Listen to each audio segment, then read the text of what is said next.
उसले सोच्यो भने 10 स्टेप अगाडि हुन्छ अबको तामाङको बुद्धि।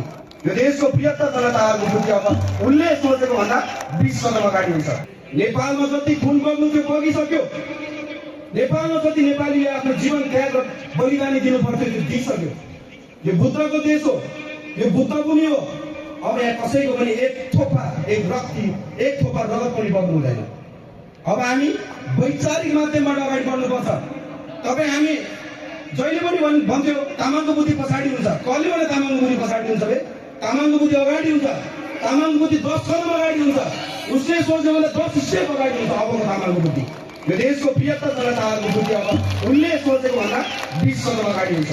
त्यो भएको कारणले गर्दा अब हामी सङ्गठित भएर सचेत भएर अब हामी एक ढिका भएर हामीले इतिहास बुझेर हामीले वर्तमानमा हाम्रो भविष्य कोर्नको लागि सङ्कल्प गरेनौँ भने हिजोको दिनमा हाम्रो बाजेहरूले जति दुःख भोगे